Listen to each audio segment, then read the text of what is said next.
Falling from a ladder is one of the most common causes of injury across the construction industry, and we, as roof tilers, have to live with and manage this risk daily. Here are some key things to remember and apply when using a ladder, so that we all get to go home safely every day.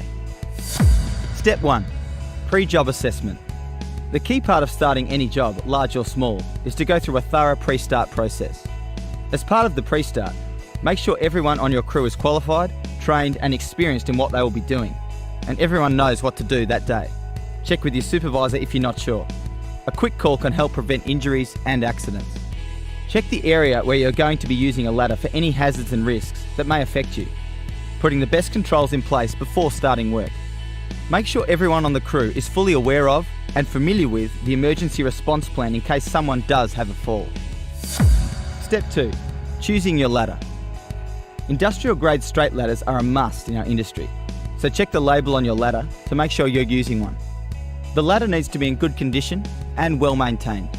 Step 3. Setting up your straight ladder. Let's look at setting up your industrial straight ladder, which you'll use almost every day at work. Level ground conditions are the first thing to consider when setting up your ladder. Check that you set up on a solid base and on material that will not allow the ladder to slip. Secure the bottom of the ladder or have someone hold the bottom of your ladder before you climb it to secure the top. The ladder needs to be set up at a 1:4 ratio to provide safe movement onto and off the roof. For single-storey homes, that is approximately 750mm out from the gutter line. You also must set up at approved access points, and the ladder must extend at least 900mm past your step-off point on the roof. Furthermore, the regulation may actually be 1 metre in some states, so check with your supervisor if you're not sure. Step 4. Safe use of the ladder.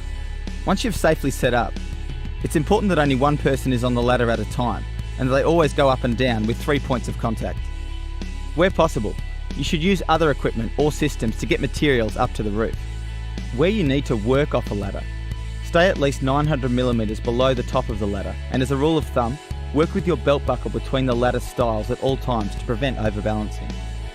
And finally, as you finish your job and look at taking down your ladder, get someone to hold the bottom while you unsecure the top and come down.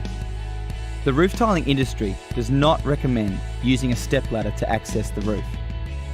By remembering and following these key steps when using ladders, we can all go home safely every day.